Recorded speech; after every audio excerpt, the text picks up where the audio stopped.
चलिए अब बात करते हैं रिन्यूएबल एनर्जी के बारे में। अब सबको ही पता है कि हमारा जो ओवरऑल इलेक्ट्रिसिटी पे डिपेंडेंस है वो अभी भी जो इलेक्ट्रिसिटी जनरेशन हो रही है वो मेजॉरिटी हमारा कोल प्रोडक्शन से, थर्मल पावर से हो रहा है। और आपको पता ही कि वो सारे आपके non renewable sources of energy हैं, जैसे आपका कोल हो गया, पेट्रोलियम हो गया, ये सब लिमिटेड क्वांटिटी में है। और साथ ही साथ इनके लेट्स से इससे अगर हम इलेक्ट्रिसिटी जनरेट करते हैं या एनर्जी जनरेट करते हैं तो वो काफ़ी ज़्यादा पोल्यूटिंग होती हैं। ठीक है, सो वो सारी चीज़ें हमें फोर्स करती हैं कि हमें कुछ ऑल्टरनेटिव सोर्सेज को ढूंढना पड़ेगा, राइट। और उन ऑल्टरनेटिव सोर्सेज में हमारे पास जो लेट्स से आपके एंटिटीज़ जो हमारे पास बहुत ज़्यादा हैं, जैसे आपका वाटर हो गया, आपका लेट्स से जियोथर्मल हो गई, विंड हो गई, इन एनर्जीज़ पे ज़्यादा फोकस किया जा रहा है क्योंकि ये अनलिमिटेड अमाउंट में है, ये नेवर एंडिंग है, राइट। सो उन सोर्सेज को हम बोलते हैं रिन्यूएबल एनर्जी। क्लियर? तो चलो देखते हैं कितने टाइप्स के होते हैं रिन्यूएबल एनर्जी। सो आपका पहला जो टाइप है वो है सोलर एनर्जी। ओके, अब देखो इस पे हम एक एक करके सारे को देखेंगे, सोलर एनर्जी, विंड एनर्जी, आपका बायोमास, इनको डिटेल में देखेंगे। बट मैं आपको इनिशियली एक चीज़ बता देता हूँ कि जो इंडिया में टोटल इंस्टॉल्ड कैपेसिटी है, जो हमारी total installed electric generation capacity जो हमारी है उसका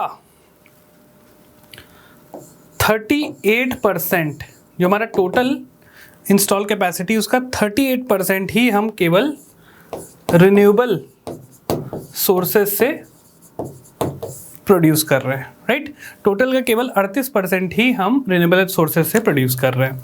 सो इसका अगर मैं डेटा एग्जैक्ट बताऊं तो 136 गीगावाट आउट ऑफ 376 गीगावाट, ये हमारा टोटल इंस्टॉल कैपेसिटी, उसमें 136 गीगावाट हम रिन्यूएबल सोर्सेज से प्रोड्यूस कर रहे हैं। ऑलराइट, सो ये आपको पता होना चाहिए। और पेरिस 21 कॉन्फ्रेंस जो हमारा हुआ था, COP21 पेरिस, उसमें हमने डिसाइड किया था कि बाई 2030 हम लगभग 40% आपका जो एनर्जी जनरेशन होगा वो हम रिन्यूएबल सोर्सेज से करेंगे। ये हमने हमारे जो नेशनली डिटरमाइंड कॉन्ट्रीब्यूशंस हैं जो हमने पेरिस 21 में साइन किए थे, उसमें हमने ये टारगेट फिक्स किया है। ऑलराइट, तो ये कुछ चीज़ें हैं, अब इसको हमको बढ़ाना है और ये टारगेट भी धीरे धीरे बढ़ेगा। और एक वक्त आएगा आने वाले टाइम में जिसमें हमारा जो भी एनर्जी प्रोडक्शन होगा वो कार्बन न्यूट्रल होगा। ओके, चलिए तो देखते हैं। इसमें पहले आता है आपका सोलर एनर्जी, देन है आपका हाइडल एनर्जी जिसको हम वाटर एनर्जी भी बोल सकते हैं, बायोमास, जियोथर्मल एनर्जी और ocean thermal energy. Solar energy इसमें सोर्स क्या होगा आपका? सन। हाइडल एनर्जी में हमारा जो सोर्स है वो है वाटर, राइट। फिर आपका एक विंड एनर्जी भी है जिसमें आपका air is the source. Biomass में हमारे जो भी ऑर्गेनिक और लेट्स से अदर सब्सटेंस है उससे हम जो एनर्जी प्रोड्यूस करेंगे उसको हम बायोमास बोल देंगे। उसमें आपके फूड क्रॉप्स भी आते हैं, नॉन फूड क्रॉप्स भी आते हैं। क्लियर? देन हमारा जियोथर्मल एनर्जी जो कि अर्थ की गर्मी, जो अर्थ से हीट निकलती है। आप लोग ज्योग्राफी अगर आप लोग याद कर पा रहे हो तो मैंने आपको बताया था क्रस्ट के नीचे होता है मैंटल, और मैंटल में आपके कन्वेक्शनल सेल्स मूव करते हैं, मॉल्टेन मैग्मा मूव करता है जो कि हीट प्रोड्यूस करता है। उस हीट को भी यूज़ करके हम एनर्जी प्रोडक्शन कर सकते हैं। Similarly ocean thermal energy, ocean में भी जो सरफेस टेम्परेचर है और जो नीचे डीप ओशन में है उसके टेम्परेचर डिफरेंस से भी हम एनर्जी प्रोड्यूस करते हैं। इनको इन डिटेल हम देखेंगे। चलिए मैं आपको दिखाता हूँ। देखो, अगर मैं आपको बताऊँ कि हमारा लेट्स से ये पाई चार्ट देख रहे हो, ये आपका है सोर्सेस ऑफ इलेक्ट्रिसिटी, किस सोर्स से हम सबसे ज़्यादा इलेक्ट्रिसिटी प्रोड्यूस कर रहे हैं। तो अगर आप देख रहे हो लगभग 61% आपका कोल से प्रोड्यूस हो रहा है, राइट। इसलिए मैं बोला था हमारा जो मेजॉरिटी डिपेंडेंस अभी भी थर्मल पावर के ऊपर है। देन उसके बाद लगभग 15% आपका हाइड्रो पावर पे, ठीक है। डैम्स और जितने भी हाइड्रो इलेक्ट्रिक प्रोजेक्ट्स हैं उन्होंने इंडिया को बढ़ावा दिया कि हाँ हम अदर सोर्सेज से भी एनर्जी प्रोड्यूस कर सकते हैं, और उसमें वाटर का बहुत बड़ा हाथ है। देन लगभग 13% इसमें हमारे अदर रिन्यूएबल सोर्सेस आ जाते हैं। Okay, wind energy, solar energy, सारी चीज़ें। 9% हम लगभग नेचुरल गैस से निकालते हैं, और लगभग 1 to 2% हम न्यूक्लियर पावर से भी प्रोड्यूस करते हैं। ऑलराइट, सो ये पाई चार्ट आप लोग देख सकते हो। इसमें सबसे इंपॉर्टेंट चीज़ है कि मेजॉरिटी कहाँ से प्रोड्यूस हो रहा है, राइट। चलिए अब देखो, अगर मैं केवल रिन्यूएबल सोर्सेज की बात करूँ तो रिन्यूएबल सोर्स में सबसे ज़्यादा देखो प्रोडक्शन आपका हाइड्रो इलेक्ट्रिसिटी है, उसके बाद आपका विंड एनर्जी, राइट, लगभग 3.9%। फिर आपका बायोमास आ जाता है, बायोमास आपका लगभग 3.2% है। और सबसे कम अभी फ़िलहाल हमारा चल रहा है सोलर एनर्जी, बट इस पर भी काम हो रहा है और धीरे धीरे सोलर का भी जो आउटपुट है वो इंक्रीज़ होगा, ठीक है। इसलिए हमने जैसे इंटरनेशनल सोलर अलायंस, ये सारी चीज़ें हमने कवर की हैं। क्लियर। चलो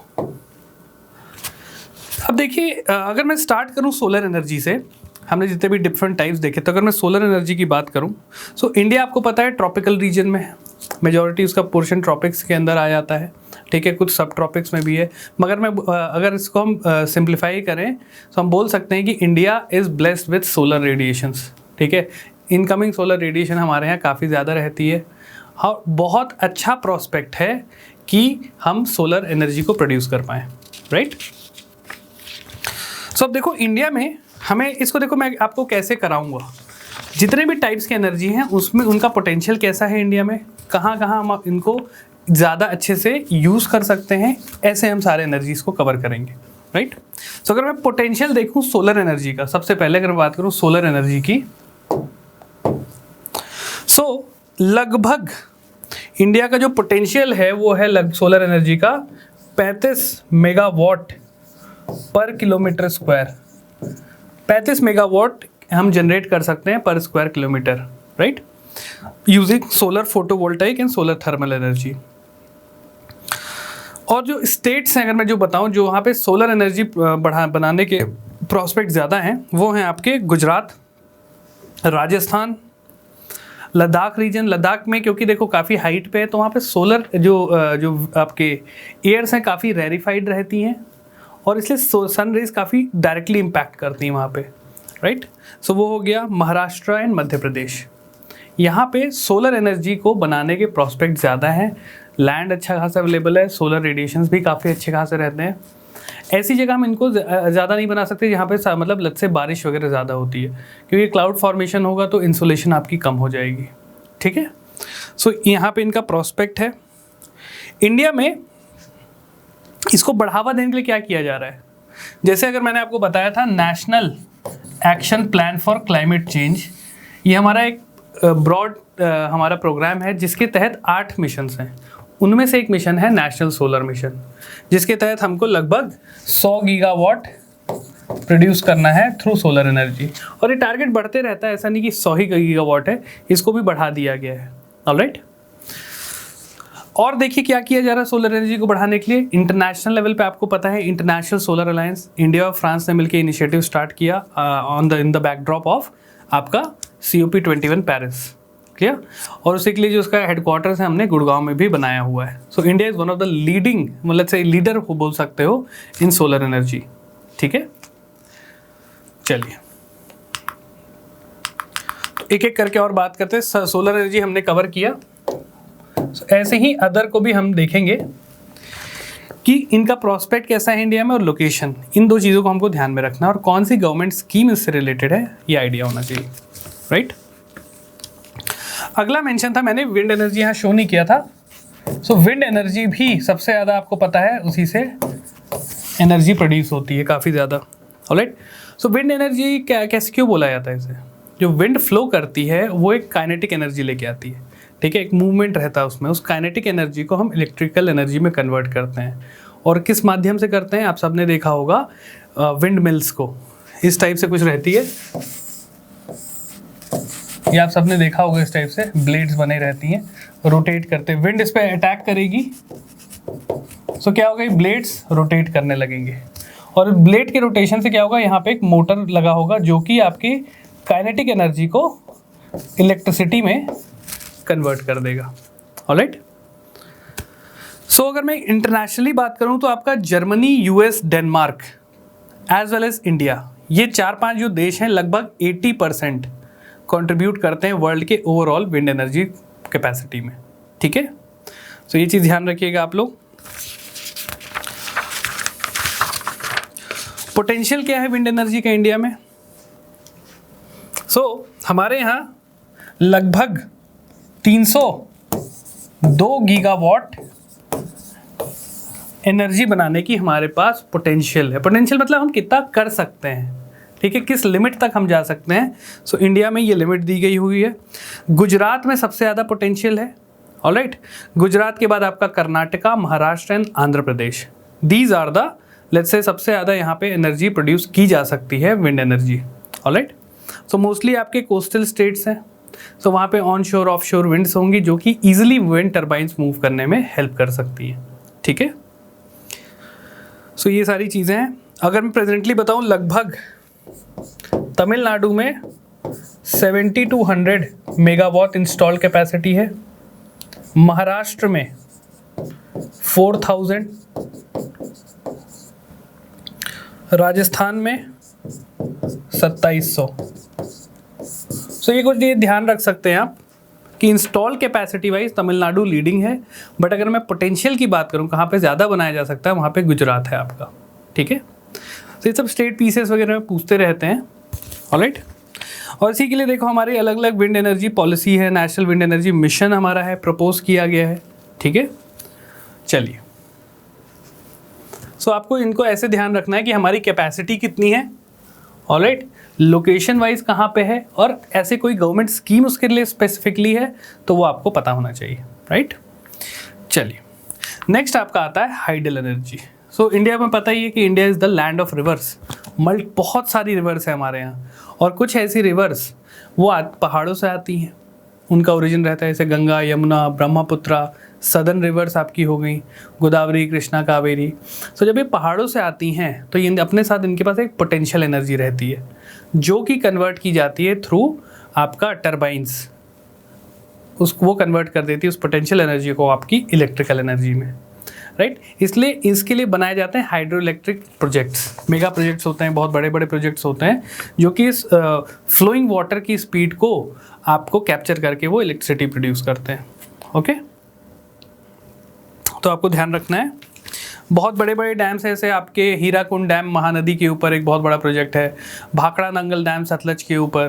तो ऐसे ब्रह्मपुत्रा के ऊपर अभी इशू चल ही रहा है, क्योंकि अपर रीचेस में उसके, अगर मैं आपको दिखाऊं, लेट्स से ये आपका इंडिया है, ये नॉर्थ ईस्टर्न स्टेट्स है, ब्रह्मपुत्रा ऊपर से ऐसे इंडिया में आती है। तो इस एरिया में तिब्बत के आसपास यहाँ पे चाइना 2-3 डैम बना रही है, जिसके ऊपर बहुत ज़्यादा इंटरनेशनल रिलेशंस में हमारे कन्फ्लिक्ट राइज हो रहा है, क्लियर, क्योंकि डेटा शेयरिंग नहीं है। कई बार ये भी हो सकता है कि उन्होंने पानी रोक दिया और हमारे यहाँ पानी नहीं आ रहा है डाउन स्ट्रीम में, इस एरिया में। कई बार ये भी हो सकता है कि यहाँ पे उन्होंने पानी रिलीज़ कर दिया और असम वगैरह में बाढ़ ओवर आ सकती है, ठीक है। ये काफ़ी कन्फ्लिक्टिंग वो रहता है। हमारे रिवर शेयर, वाटर शेयरिंग से रिलेटेड आपका इंडिया बांग्लादेश में भी बहुत बड़ा इशू है, फराका बराज को लेके गंगा के ऊपर। इंदस रिवर के लिए हमारा इंडिया और पाकिस्तान में इशू चलते रहते हैं, ठीक है। आपकी जो डिप्लोमेटिक रिलेशंस जो मेंटेन करने के लिए इसमें कई बार ये कन्फ्लिक्टिंग सिचुएशन अराइज कर देते हैं, राइट। ये सारी चीज़ें हैं। आपको कुछ डैम्स आपको जो भी न्यूज़ में आ रहे हैं वो पता होने चाहिए, जैसे चिनाब के ऊपर हो गया, बगलिहार डैम हो गया, पोंग डैम आपका ब्यास के ऊपर करंटली आपके आते रहते हैं मैगजीन्स में, करंट अफेयर्स में आते रहते हैं, तो उनको आपको एक पता होना चाहिए कि कहाँ कहाँ पर डैम सिचुएटेड है, ऑलराइट। चलिए, then we have the biomass energy. Biomass जो भी ऑर्गेनिक कंटेंट है हमारे यहाँ, चाहे वो फूड क्रॉप हो, चाहे नॉन फूड क्रॉप हो, राइट, चाहे एल्गी हो, ये आपके बायोमास होते हैं, ठीक है। और इसको यूज़ करके हम एनर्जी प्रोड्यूस करते हैं, ऑलराइट। जैसे आप सबने बायोडीजल सुना होगा, जेट्रोफा करके एक प्लांट होता है जिससे बनाया जाता है, और अभी रिसेंटली उसका यूज़ करके ट्रेन वगैरह भी चलाई गई हैं, ठीक है। तो काफ़ी रिसर्च चल रही है उनके ऊपर, ऑलराइट। इसमें मैं आपको कुछ चीज़ बता देता हूँ। जैसे देखो, इसमें कुछ बायोफ्यूल्स होते हैं, बायोफ्यूल्स। फर्स्ट जनरेशन बायोफ्यूल्स जो आपके होते हैं वो होते हैं फूड क्रॉप्स, जो फूड क्रॉप्स का यूज़ करके एनर्जी प्रोड्यूस की जाती है, चाहे उसमें आपका शुगर केन हो या लेट्स से अदर कोई आपका फूड क्रॉप हो। उसको हम बोलते हैं फर्स्ट जनरेशन बायोफ्यूल, ओके। फिर आपके आते हैं सेकेंड जनरेशन बायोफ्यूल। ये आपके नॉन फूड क्रॉप होते हैं। नॉन फूड क्रॉप मतलब ऐसी जो लेट्स से फसलें हैं जिसको हम खाते नहीं हैं, ठीक है, चाहे वो फॉडर मटेरियल, चाहे वो स्टार्च वाली चीज़ हो, ठीक। तो इसमें जो यूज़ किया जाता है, जिससे एनर्जी प्रोड्यूस किया जाता है, उनको बोलते हैं सेकेंड जनरेशन बायोफ्यूल, राइट। तो ये सब चीज़ें हैं। एक होता है आपका थर्ड जनरेशन बायोफ्यूल। इस पर यूपीएससी पे भी क्वेश्चन आया हुआ है, जो कि हम एनर्जी वगैरह प्रोड्यूस करते हैं एल्गी वगैरह से, ओके। तो इसी पे क्वेश्चन आया था कि थर्ड जनरेशन बायोफ्यूल इंडिया में क्यों नहीं लेट्स से यूज़ किया जा पा रहा है। तो कुछ आपके वो होते हैं, लेट्स से क्या बोलते हैं, रुकावटें। जैसे इस पर रिसर्च एंड डेवलपमेंट अभी चल रही है, काफ़ी इनिशियल फेज़ में है। सेकेंडली इसमें पैसे काफ़ी लग रहे हैं, ठीक है, कॉस्टली है उसका पूरा सेटअप वगैरह करना, उतनी रिसर्च हुई नहीं है। तो इसी कुछ आपके कंस्ट्रेंट्स हैं जो कि हमें अभी रोक रहे हैं। बट विद टाइम, टेक्नोलॉजी और इनोवेशन के साथ ये चीज़ें भी हम उसको फतह हासिल कर लेंगे, ठीक है। तो ये आपके हो गए बायोमास एनर्जी के बारे में, राइट। चलिए अगला देखते हैं। अच्छा, ये बायोमास से मैं बताऊं, इंडिया में 300 बायोमास पावर प्रोजेक्ट्स अभी तक इंस्टॉल किए गए हैं और भी धीरे धीरे बढ़ रहे हैं। क्लियर। तमिलनाडु वगैरह में बायोडीजल का यूज़ काफ़ी बढ़ गया है। तो ये कुछ कुछ एग्जांपल्स आपके एग्जाम में आते रहते हैं, ठीक। इनको पता होना चाहिए, आपसे फैक्ट्स के बारे में पूछा जा सकता है, राइट। चलिए नेक्स्ट अब देखते हैं, जो अगला है आपका जियोथर्मल एनर्जी। जैसे कि मैंने आपको बताया, हमारे यहाँ के मतलब पूरे वर्ल्ड में ही क्रस्ट के नीचे होता है मैंटल। मैंटल में क्या मूव करता है, मॉल्टेन मैग्मा, जो कि हीट प्रोड्यूस करता है। उस हीट को कैप्चर करना और उससे एनर्जी प्रोड्यूस करना, मतलब heat energy to electrical energy, ये आपका जियोथर्मल एनर्जी का पूरा प्रोसेस होता है, ठीक है।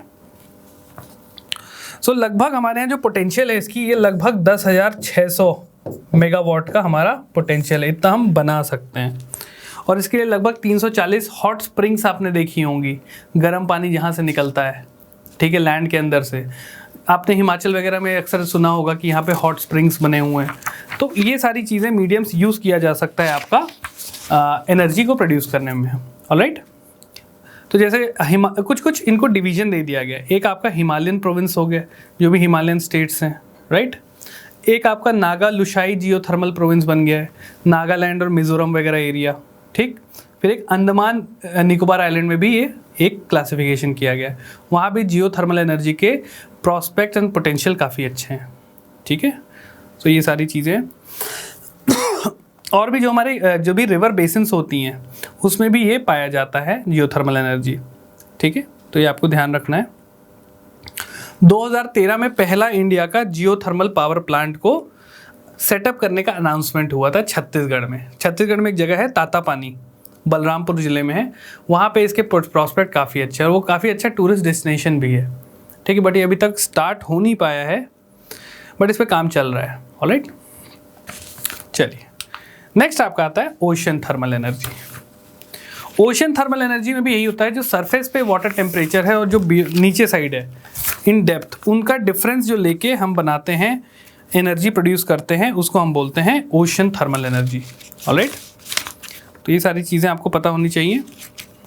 सो जो भी हमारे कोस्टल रीजन्स हैं वहाँ पे इसका पोटेंशियल काफ़ी ज़्यादा अच्छा माना जाता है, ठीक है। तो ये कुछ प्रोडक्ट, ये सब ये दो तो आखिरी वाले अभी बहुत नए हैं, मतलब इन पे काफ़ी रिसर्च एंड डेवलपमेंट चलेगी, काफ़ी ज़्यादा इस पर पैसे लगेंगे, ठीक है, इनका पूरा इक्विपमेंट और सारी चीज़ें सेटअप करने में, राइट। कई बार ये क्या होता है, ओशन थर्मल आपको बनाना तो आपको ओशन सरफेस के ऊपर चीज़ों को सेटअप करना पड़ेगा। सो उसके लिए टेक्नोलॉजी, उसके लिए इनोवेशन, उसके लिए पैसा, सारी चीज़ें बहुत ज़रूरत है और ये अभी नेसेंट स्टेज में है, इनको डेवलप होने में थोड़ा टाइम लगेगा। हमारे यहाँ अभी तक सोलर एनर्जी से ही बहुत ज़्यादा हम चीज़ें नहीं कर पाए हैं, तो ये तो अभी बहुत बात की बातें हैं, ऑलराइट। बट काम चल रहा है, क्योंकि आने वाला टाइम आपका रिन्यूएबल एनर्जी ही रहेगी, क्योंकि बहुत सारे देश धीरे धीरे कोल और पेट्रोलियम को साइडलाइन करते हुए इन चीज़ों पे यूज़ ज़्यादा कर रहे हैं, राइट। सो अल्टीमेटली क्या होगा, ये चीज़ें हमें ग्लोबल वार्मिंग को, क्लाइमेट चेंज को रोकने में काम करेंगी, राइट, ताकि हम अर्थ को एक बहुत ही बेहतरीन जगह बना सकें जिसमें पोल्यूशन वगैरह ना हो, ठीक है, तो ये था आपका रिन्यूएबल एनर्जी के बारे में। प्रॉस्पेक्ट्स, पोटेंशियल एंड इनका लोकेशन, इस टाइप से आपको इनको अच्छे से याद रखना है। क्लियर? चलिए, और इनका ये पाई चार्ट आप याद कर सकते हो, ये नोट्स में भी मैं आपको प्रोवाइड कर दूंगा। चलिए, अब हम बात करेंगे एनवायरनमेंट पोल्यूशन से। ये तो हमने डिफरेंट टाइप के पोल्यूशन देख लिए, फिर हमने देखा कि इनको टैकल कैसे किया जाए। सो उनमें से एक पोजीशन आता है आपका रिन्यूएबल एनर्जी का, जो कि हमने देख लिया। अब आता है कि बहुत सारे ऐसे प्रोजेक्ट्स होते हैं जो कि पोल्यूशन क्रिएट करते हैं, राइट? सो मैं अगर आपको एग्जांपल बताऊं कि लेट्स से मैंने एक जंगल का एरिया साफ किया, वहाँ पे मैंने इंडस्ट्री सेटअप की। क्या वो इंडस्ट्री वहाँ बनाने लायक थी? क्या उससे मुझे फ़ायदे ज़्यादा हुए हैं इकोनॉमिक, या उससे मुझे नुकसान ज़्यादा हुआ है? नुकसान मुझे या फिर आसपास रहने वालों को? भाई मैं गया वहाँ, जंगल हटाया, मैंने काटा, वहाँ कुछ ट्राइबल्स रह रहे होंगे, वो ट्राइबल्स उस जंगल पे डिपेंडेंट रहते हैं। मैंने जाके उनको डिस्प्लेस कर दिया, ना मैंने उनकी इकोनॉमिक नेसेसिटी की सोचा, ना मैंने उनको रिहेबिलिटेशन का कोई बात सोची, मैंने उनको ऐसे ही बेघर कर दिया। ठीक, सो इसी चीज़ को दूर करने के लिए ये मेथडोलॉजी आई थी एनवायरमेंटल इम्पैक्ट असेसमेंट, राइट? सो इसके बारे में हम बात करेंगे। ये इसकी रिक्वायरमेंट क्यों होती है, खुद सोचो। अगर मैं ऐसे तो फिर कोई भी जाके कहीं भी लेट्स से पहाड़ों पे बना दिए चीज़ें, बट हर ह्यूमन एक्टिविटी का, एंथ्रोपोजेनिक एक्टिविटी के कुछ कॉन्सिक्वेंसेस होते हैं जो कि काफ़ी नुकसानदायक हो सकते हैं पूरे एनवायरनमेंट के लिए, पूरे ह्यूमन सिविलाइजेशन के लिए। सो उस एक्टिविटी का कितना वो लेट्स से हमारे लिए फेवरेबल है, कितना अनफेवरेबल है, उसको जांचने के लिए, उसको परखने के लिए ये टूल यूज़ किया जाता है, राइट? चलिए इसके बारे में देखते हैं थोड़ी चीज़ें और। अगर मैं डेफिनेशन की बात करूं तो ये एक ऐसा, इसका जो ऑब्जेक्टिव है basically, the objective of EIA is to foresee the potential environmental problems. कोई भी अगर मैं प्रोजेक्ट बनाने जा रहा हूं, उसको पहले से ही फोरसी कर लेना, प्रेडिक्ट कर लेना कि इससे ये फायदे हो सकते हैं, ये इतने नुकसान हो सकते हैं, इतना एनवायरमेंटल डैमेज हो सकता है। सो ऐसे potential environmental problems that would arise out of a development project. ठीक है, तो उस प्रोजेक्ट को बनने से पहले ही हम उसके बारे में लेट्स से प्रेडिक्शन कर लेते हैं कि इससे ये प्रॉब्लम्स क्रिएट हो सकते हैं। तब हम उस हिसाब से उस प्रोजेक्ट को लेट्स से हटाना है तो हटा देंगे, या फिर मॉडिफाई करके उसको हमको लगाना है तो हम उसको वहाँ पे स्टार्ट करेंगे। ठीक है, होता ना कोई भी काम करने से दिमाग में हम सोच लेते हैं यार इससे फ़ायदा होगा कि नहीं होगा, कि नुकसान होगा तो क्या होगा। वही चीज़ होता है एनवायरनमेंट इम्पैक्ट असेसमेंट। किसी भी डेवलपमेंटल प्रोजेक्ट से क्या फ़ायदे क्या नुकसान हो सकते हैं उसका एक पूरा प्रेडिक्शन, और ये एक बहुत बड़ा प्रोसेस होता है। ऑलराइट, तो ये चीज़ें हैं। इंडिया में अगर मैं बात करूं, इंडिया में 1976-77 में एनवायरमेंटल इम्पैक्ट असेसमेंट स्टार्ट किया गया था। ऑलराइट, बट अगर मैं बोलूं इनिशियली स्टार्ट तो कर दिया गया पेपर्स पे कि हाँ करना चाहिए, बट जो लॉ आए थे ना, लॉ नहीं बन पाया था इसके ऊपर कोई। ठीक है, सो गवर्नमेंट ने 1986 में 1986 में एनवायरमेंटल प्रोटेक्शन एक्ट लेके आई, जिसके तहत EIA को कंपलसरी किया गया। ठीक है, तो ये सारी चीज़ें हैं। इसके तहत बहुत सारे रेस्ट्रिक्शंस भी दिए गए, बहुत सारी जो आपकी फैक्ट्रीज वगैरह लगनी थी, इंडस्ट्रीज लगनी थी, वो कई बार नहीं लग पाई। ठीक है, तो इसके अलग अलग एग्जांपल्स हैं, आपको मैंने नोट्स में दे दूंगा उसमें कि कहाँ कहाँ पे ऐसी चीज़ें हुई हैं। जैसे एग्जांपल के तौर पे आपकी देवगढ़, ठीक है, महाराष्ट्र में आपके वहाँ पे एक क्रीक है, रेवदंड क्रीक, उसके 1 किलोमीटर के दायरे में वो हाई टाइड जोन रहता है, तो वहाँ पे इन्होंने कंस्ट्रक्शन एक्टिविटी को पूरा बैन कर दिया था। ऐसे बहुत सारे एग्जांपल्स हैं। दून वैली में माइनिंग की इंडस्ट्री लगने वाली थी, माइनिंग ऑपरेशंस होने वाले थे, उसको बंद किया गया इसी EIA टूल के थ्रू। सो बहुत अच्छे अच्छे एग्जांपल्स भी हैं हमारे पास, और अभी आप देखोगे कि कैसे EIA को ट्वीक किया गया है और उसमें कितनी कंट्रोवर्सी बढ़ी है। ड्राफ्ट EIA नोटिफिकेशन तो भी जो 2020 में आया था, और UPSC मेंस 2020 में डायरेक्ट क्वेश्चन उसके ऊपर आया था कि क्या इशू है उस नए नोटिफिकेशन में, उसको अभी हम देखेंगे। बट उससे पहले हम समझ लेते हैं EIA की पूरी साइकिल कैसे चलती है, ठीक है। तो उसमें अलग अलग स्टेजेस रहते हैं, एक एक करके सबको देखते हैं। चलो पहले तो ये ग्राफ समझ लो, ये ग्राफ क्या है, ठीक है। इसमें एक एक्सिस पे है एनवायरमेंटल कंपोनेंट, दूसरे एक्सिस पे है टाइम, ओके। सो अगर मैं आपको बोलूं, ये अगर पहला ग्राफ आप फोकस करें इस पे, इसमें देखो ये एक कोई प्रोजेक्ट को हमने बनाया विथ टाइम ऑब्वियसली वो कुछ ना कुछ डैमेज करेगा एनवायरनमेंट पे। सो इतना ज़्यादा डैमेज हो सकता है, इतना ज़्यादा जो गैप है, ये देख रहे हो, ये इतना ज़्यादा एडवर्स इम्पैक्ट हो सकता है ये डेवलपमेंटल प्रोजेक्ट कॉज करे, ठीक है। जैसे मैंने कोई इंडस्ट्री बनाई, मैंने कोयला की इंडस्ट्री बना दी, ठीक है, और पता चला कि आने वाले टाइम पे उससे मुझे जो डैमेज हो सकता है वो लगभग इतना हो सकता है, राइट। और अगर आप दूसरा ग्राफ देखेंगे तो उसमें ये गैप देख रहे हो, आपका जो गैप है ये कम हो गया, अब बस इतना ही डैमेज होगा। पहले आपका जो डैमेज था इतना हो रहा था, लेकिन मैंने क्या यूज़ किया, मैंने यूज़ किया एनवायरमेंटल इम्पैक्ट असेसमेंट। ये प्रोजेक्ट होने से पहले ही मैंने सारी चीज़ों को लेट्स से प्रायोरिटाइज कर लिया, उसमें क्या क्या इशू हो सकते हैं उसकी एक प्रॉपर हमने लेट्स से इन्वेंट्री बना ली। तो क्या हुआ, और उस हिसाब से हमने प्रोजेक्ट को मॉडिफाई करके वहाँ स्टार्ट किया। जो डैमेज इतना होने वाला था वो केवल इतना रह गया। तो ये इसका बेनिफिट है एनवायरमेंटल इम्पैक्ट असेसमेंट का। क्लियर हुआ ये आपको? दोनों ग्राफ समझ में आए?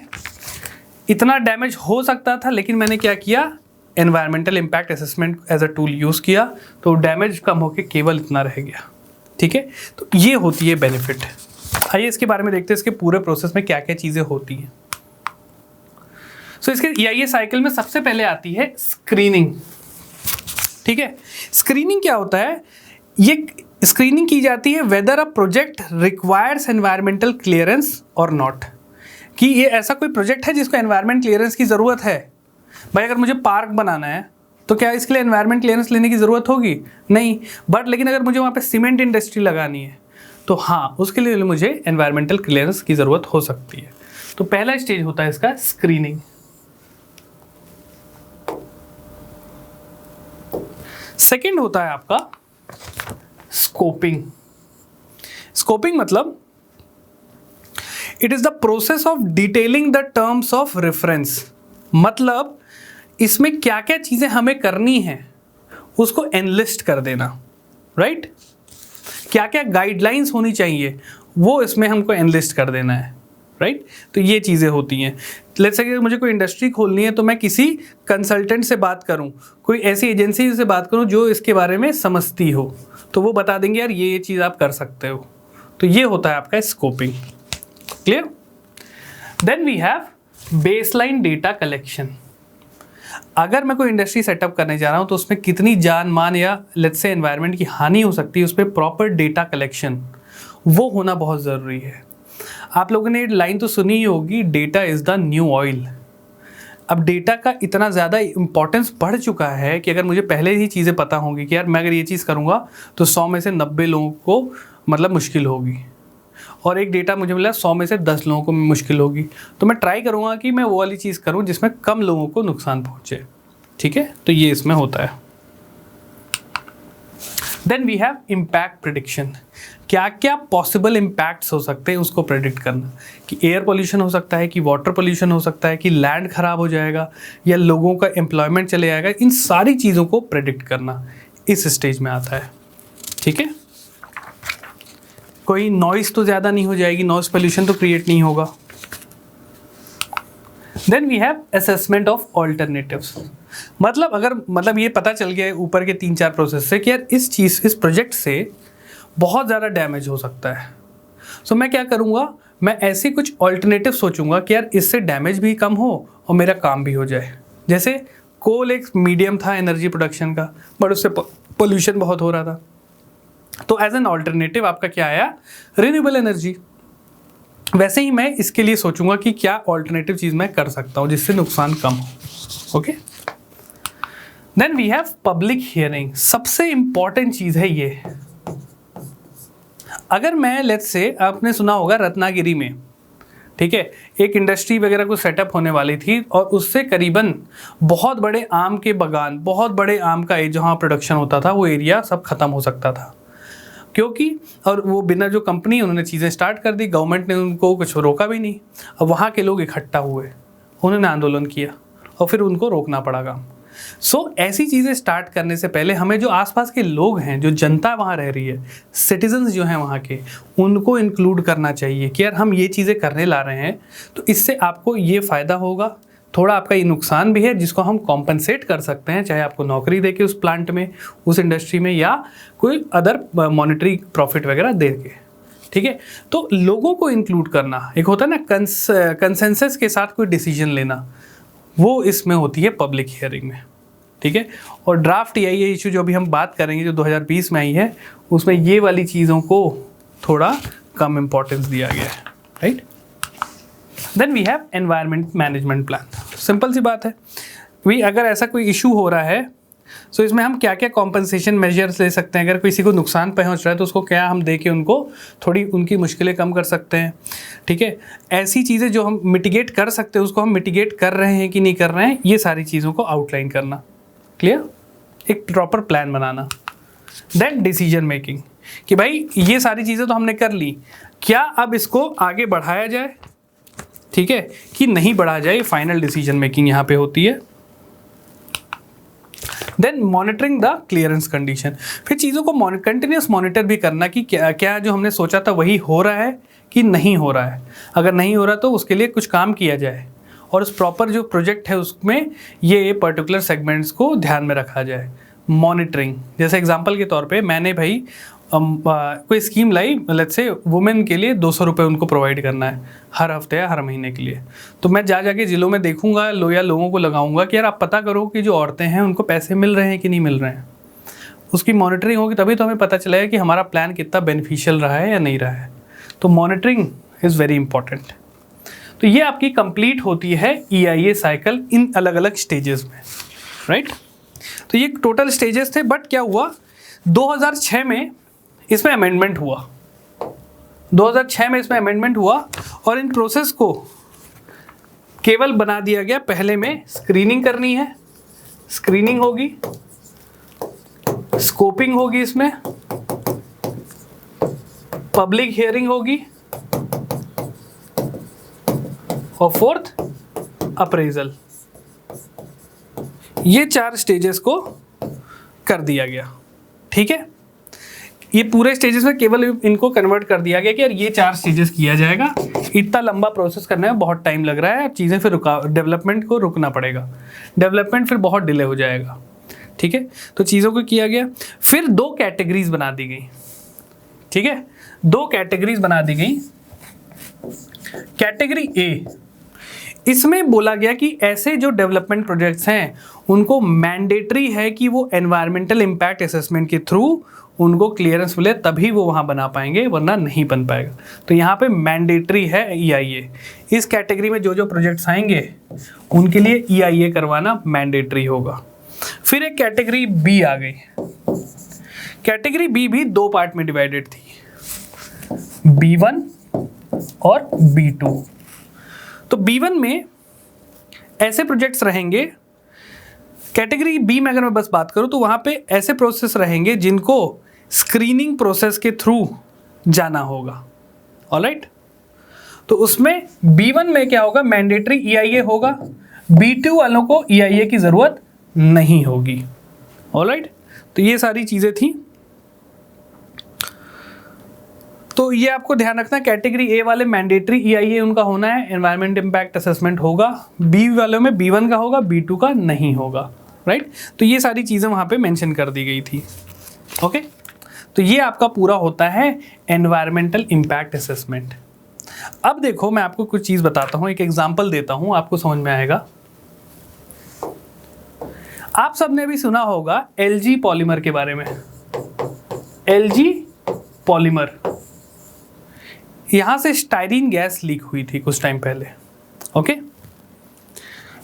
जब वहाँ पे स्टाइरीन गैस लीक हो गई, बहुत सारे लोगों की डेथ हो गई, तब जाके पता चला कि जो ये प्लांट बना था इसको क्लियरेंस नहीं थी, फिर भी वो प्लांट बन गया। तो देखो इनिशियली तो कई बार ये हो सकता है कि कुछ सालों तक कुछ मतलब इफेक्ट ना हो, बट एक टाइम आएगा जहाँ पे ये एक बड़ा मेगा डिजास्टर में कन्वर्ट हो सकता, और वही चीज़ यहाँ पे हुई। ठीक है, तो ये सब चीज़ें आपको पता होनी चाहिए कि इसलिए ये कितना ज़रूरी है और क्यों उसके गाइडलाइंस को फॉलो करना वेरी एसेंशियल। क्लियर? तो ये सारी चीज़ें आप सुनने, फिर एक और एग्जांपल सुना होगा तिनसुकिया असम में ऑयल इंडिया का वहाँ पे प्लांट था, वहाँ पे अगेन आग वाग लगी थी, तो वहाँ पता लगा कि EIA की गाइडलाइंस को फॉलो ही नहीं किया गया। सो ये तो कुछ ऐसे एग्जांपल्स हैं जिसके थ्रू पता चलता है हमें कि why EIA is very essential और क्यों हमें उनके कंपोनेंट्स को प्रॉपरली फॉलो करना चाहिए, राइट? तो इसी से देखो जुड़ा हुआ एक खबर आती है आपकी ड्राफ्ट EIA नोटिफिकेशन 2020।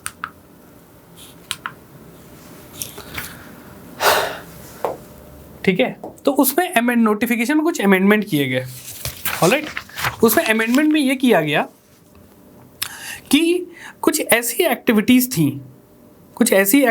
थी जिनमें से पब्लिक कंसल्टेशन वाला जो क्लॉज होता है, पब्लिक कंसल्टेशन, ये वाला जो क्लॉज था इसको हटा दिया गया।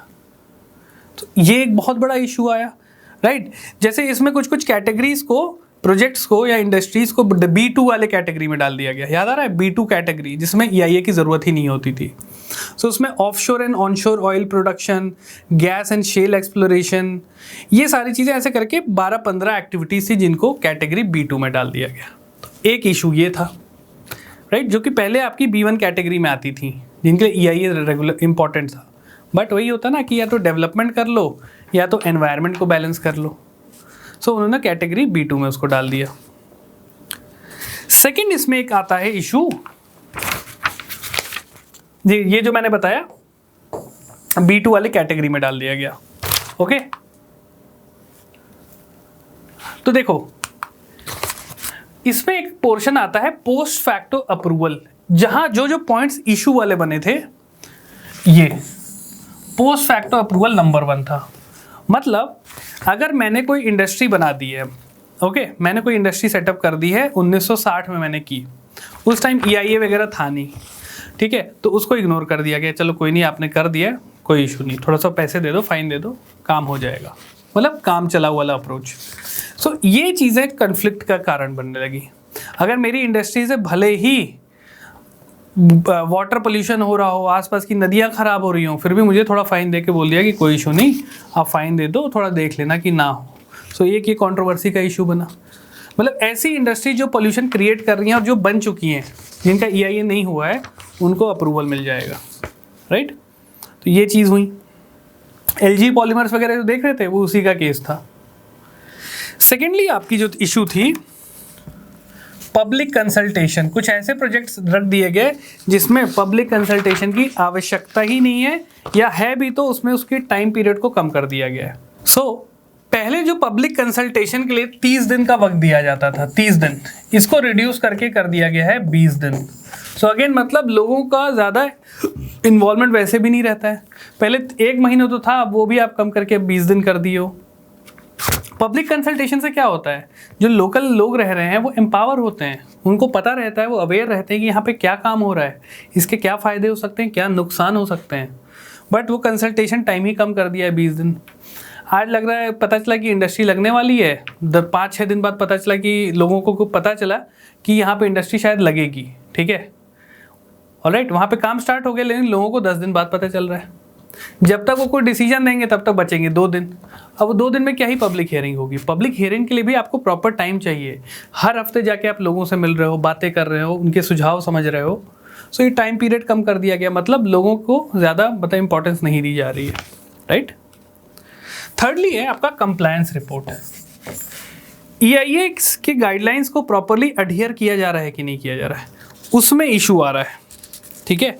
बहुत सारे इंडस्ट्रीज, उनको एक एनुअल रिपोर्ट बना के देनी चाहिए रहती है साल में 1 या 2 बार, बट वो देते ही नहीं है। ओके,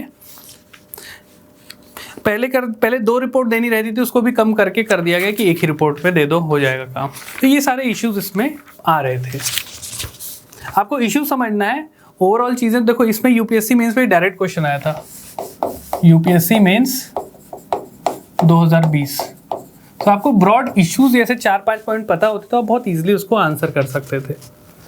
देन स्ट्रेटेजिक प्रोजेक्ट्स, कुछ ऐसे प्रोजेक्ट्स थे, अब ये सेंट्रल गवर्नमेंट के पास पावर दे दी गई इस नोटिफिकेशन के थ्रू कि वो जिसको चाहे, जो भी प्रोजेक्ट उसको अच्छा लग रहा है कि यार ये ना, ये उससे फ़ायदा हो सकता है, उसको डाल दो स्ट्रेटेजिक वाले प्रोजेक्ट में। उसके लिए कोई EIA की ज़रूरत ही नहीं होगी, ठीक है। तो इसमें क्या हो सकता है, कई बार हमें पब्लिक डोमेन में उसके बारे में इन्फॉर्मेशन ही नहीं आएगी, लोगों को पता ही नहीं रहेगा, क्योंकि वो तो यार स्ट्रेटेजिक प्रोजेक्ट बन गया है। तो ये सेंट्रल गवर्नमेंट को इसमें पावर दे दी गई है, वो अपने हिसाब से किसी भी चीज़ को स्ट्रेटेजिक प्रोजेक्ट में डाल देगी। ऐसे प्रोजेक्ट जो नेशनल इंपॉर्टेंस के हैं बोल के उसको कर दिया जाएगा, ठीक है। समझ सकते हो आप इस चीज़ को। तो और फिर कुछ अलग अलग अदर इश्यूज भी हैं, जैसे कि